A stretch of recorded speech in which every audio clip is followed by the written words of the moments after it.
Sekarang kita lanjutkan ke pembahasan soal berikutnya. Nomor 5, hitunglah besar torsi dengan poros di titik A dan B yang disebabkan oleh gaya berikut.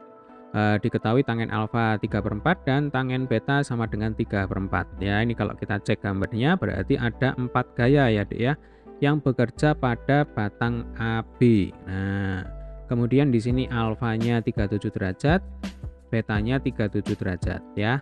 Jadi tangen 37 itu sama dengan 3/4. Oke, yang ditanyakan adalah torsi. Torsi atau momen gaya itu rumusnya adalah tau sama dengan R kali F kali sin theta ya. Ini kita sambil mengingat-ingat materi ya. Jadi R itu adalah jarak gaya ke poros. Ya, Dek ya. Kemudian kalau F itu gaya. Nah, kalau theta itu adalah sudut yang terbentuk antara R dan F ya. Kalau R dan F itu tegak lurus, maka sudutnya 90 derajat. Nah, sin 90 derajat itu sama dengan 1, maka nanti rumus dari momen gaya cukup R kali F saja. Oke. Lalu ada satu hal yang harus kita ingat bahwa yang namanya momen gaya dia itu adalah besaran vektor ya, Dek ya. Berarti yang namanya besaran vektor selain punya nilai, nah ini yang ditunjukkan oleh rumus ini ya, dia juga memiliki arah. Untuk arah nanti bisa searah dengan jarum jam ya, putaran yang dihasilkan. Bisa juga berlawanan dengan jarum jam. Nah, kalau searah dengan jarum jam biasanya kita beri tanda plus. Sementara kalau berlawanan dengan jarum jam ini kita beri tanda minus ya. Ini kesepakatannya seperti ini. Oke ya. Langsung aja kita kerjakan. Soal yang pertama, kita diminta untuk menghitung torsi dengan poros di titik A. Titik A ada di sini ya. Berarti nanti torsi A sama dengan, ini karena ada 4 gaya ya, kita tulis dulu torsi 1 ditambah torsi 2 ditambah torsi 3 ditambah torsi 4 ya. Nah, langkah selanjutnya adalah kita cek apakah ada gaya yang bekerja pada poros ya. Porosnya itu ada di titik A sini ya. Saya pakai warna merah aja biar kelihatan ya, Dek ya. Nah, jadi kalau titik A ini dijadikan poros, bayangkan saja ya kita punya batang, kemudian di ujung A sini dipaku di tembok ya. Itu artinya ujung A dijadikan poros. Nah, F2 ini bekerja pada poros ya. Kalau ada gaya bekerja pada poros, maka gaya tersebut dapat dipastikan tidak menghasilkan momen gaya ya. Berarti ini bisa kita coret ya. Mengapa? Alasannya dari rumus ini. Jadi R itu adalah jarak gaya ke poros.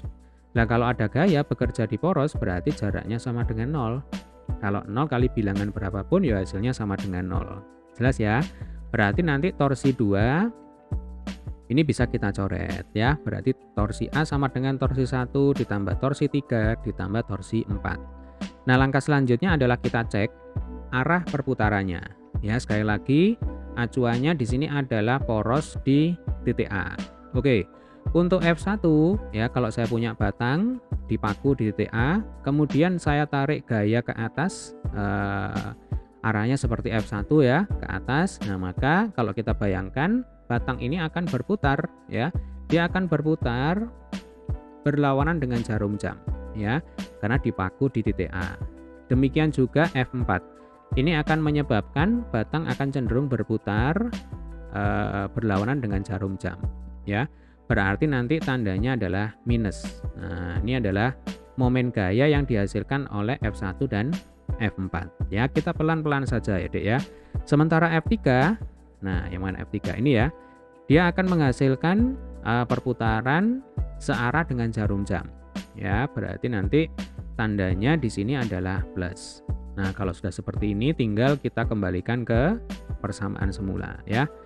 Oke, berarti torsi di titik A sama dengan torsi 1 ya. Rumusnya apa? R1 kali F1 kali sin theta ya. R1-nya berapa? Berarti jarak F1 ke poros. Nah, ini sama dengan 2 meter ya. Berarti 2. Tandanya minus ya, Dek ya.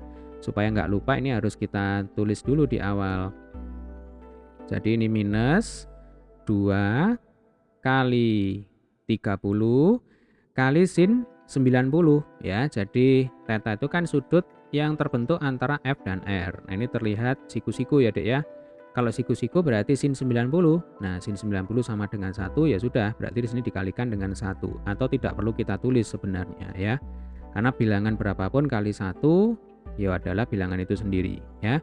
Kemudian kita tambah dengan torsi 3. Torsi 3 berarti momen gaya yang dihasilkan oleh F3 ya, tandanya adalah plus ya Dek ya. Nah, rumusnya adalah RF sin theta ya. Berarti di sini R3, berapa R3-nya? R3-nya adalah 4 meter. Nah, ini kan 2 meter ya. Oke, berarti jarak F3 ke poros tinggal kita jumlah. Ini 2 ditambah 2 sama dengan 4 ya. Kita kalikan dengan F3, berarti kali 40. Ya. Sekali lagi, ini sudutnya adalah 90 derajat ya Dek ya. Sin 90 sama dengan 1. Selanjutnya kita tambah dengan torsi 4. Tapi torsi 4 di sini bernilai negatif, berarti ini minus ya. Kemudian R4-nya adalah berapa ini? 6 meter ya. Nah, ini 2 meter ditambah 2 ditambah 2, berarti ini 6 meter. Kita kalikan dengan 50. Kemudian ini kita kalikan dengan sin beta ya. Betanya sama dengan 37 derajat ya. Sin 37 itu sama dengan 0,6 ya Dek ya. Oke, langsung aja kita kerjakan. Min 2 kali 30 sama dengan min 60. Kemudian ditambah 160 ya. Lalu ini min 6 kali 50 itu sama dengan min 300 ya. Sin 37 itu sama dengan berapa coba? 0,6 ya. Kita lanjutkan di sini, jadi torsi A sama dengan min 60 dengan 160 jadinya 100. Kemudian ini dikurangi berapa? 30. Kalau nolnya saya coret kan berarti 30 kali 6 ya. 30 kali 6 itu 180 ya.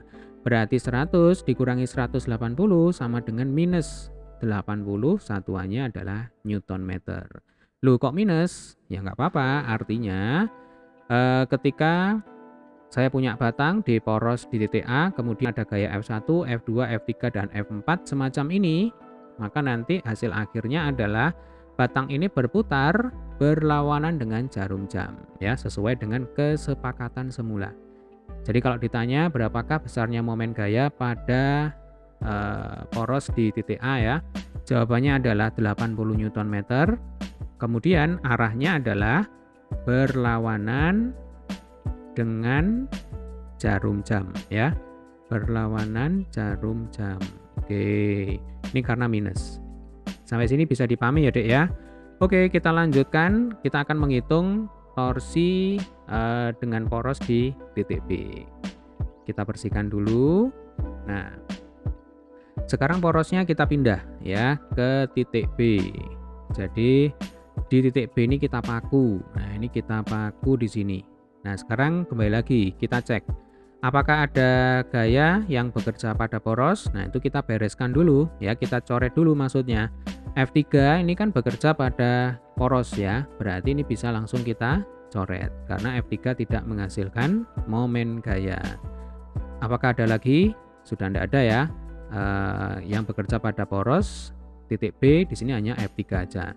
Berarti torsi di titik B nanti sama dengan torsi 1 ditambah torsi 2, mestinya di sini ditambah torsi 3 ya. Tetapi ini karena sudah kita coret, berarti bisa kita lompati, langsung aja ditambah torsi 4 ya. Selanjutnya kita cek arahnya ya. Kembali acuannya adalah di titik B, porosnya di titik B. Nah, kita mulai dari F1. Ketika saya punya batang ya, kemudian di B ini dipaku, saya beri gaya F1 di sebelah sini, maka nanti kalau kita bayangkan batang kita ini akan cenderung berotasi searah dengan jarum jam ya, dia akan cenderung berputar searah dengan jarum jam. Kalau searah jarum jam tandanya adalah plus ya. Kemudian kita bergeser ke F2 ya. F2 ini akan menyebabkan batang cenderung berputar berlawanan dengan jarum jam ya, berarti tandanya adalah minus. Sampai sini bisa dipahami ya. Demikian juga F4 ya, ini akan menyebabkan batang berputar berlawanan dengan jarum jam, tandanya ini juga minus. Nah, sekarang kita kembali ke persamaan semula. Torsi B sama dengan torsi 1 ditambah torsi 2 ditambah torsi 4 ya. Torsi 1 rumusnya adalah R1 kali F1 kali sin theta 1. Ya, berapa R1-nya? R1-nya berarti di sini sama dengan 2 meter. Nah, ini ya, jarak F1 ke poros.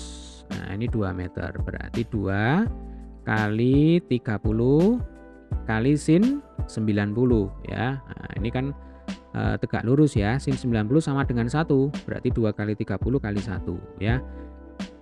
Plus torsi 2. Torsi 2 ini minus ya. Kalau minus kita tulis di awal ini supaya nggak lupa ya. Nah, rumusnya berarti R2 F2 sin theta 2. Berapa R2? Berarti R2-nya sama dengan 4 meter ya. Ini 2 meter, ke sini 2 meter, totalnya 4 meter. Berarti ini 4 kali 20 kali berapa? Kali sin 37 derajat ya. Sudut antara F2 dengan R2 ya berarti 37 derajat. Sin 37 itu kan sama dengan 0,6 ya. Nah, atau saya tulis di sini sin 37 dulu ya, biar nanti nggak bingung kalau dipakai belajar. Kemudian kita tambah dengan torsi 4 ya. Torsi 4 ini minus ya, Dek ya. Berarti minus R4-nya di sini sama dengan 2 meter ya. Jadi selalu acuannya terhadap poros. Kita cari ya di mana porosnya berada. Nah, itu untuk menentukan R ya. Oke, berarti R4-nya 2 meter, kemudian F4-nya 50, lalu kita kalikan dengan sin 37 derajat ya.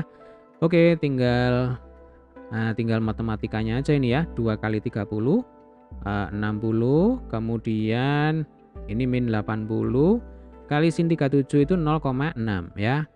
Min 2 kali 50 itu 100, sin 37 0,6. Yuk bantu saya menghitung ya, Dek ya. Berarti ini 60. Terus ini berapa coba? Nolnya saya coret ya. 8 kali 6 berapa? Min 48 ya. Kemudian 100 kali 0,6, kalau nolnya saya coret, ini jadinya 60 ya, minus 60. Oke, berarti 60 dengan 60 ya. Ini kalau dikurangi habis, nah jadinya torsi B sama dengan berapa? Minus 48, satuannya adalah Newton meter. Nah, kembali lagi kalau ketemu minus seperti ini, artinya kalau misalkan batang ini kita poros di B, kita paku di B ya, kemudian ada gaya F1, F2, F3 dan F4 seperti ini persis, nanti akan menyebabkan si batang ini berputar berlawanan dengan jarum jam ya. Alasannya apa? Alasannya karena torsinya minus. Jadi nanti kalau ditanyakan berapa besar torsi dengan poros di titik B, jawabannya adalah 48 Newton meter. Arahnya kemana? Arahnya adalah berlawanan dengan putaran jarum jam ya, berlawanan dengan jarum jam. Oke ya, sampai sini bisa dipahami ya, Dek ya. Jika ada pertanyaan, ada kesulitan, jangan sungkan untuk tulis di kolom komentar. Oke, terima kasih telah menyaksikan video ini hingga selesai. Sampai ketemu di video pembahasan soal selanjutnya. Semoga video ini bermanfaat.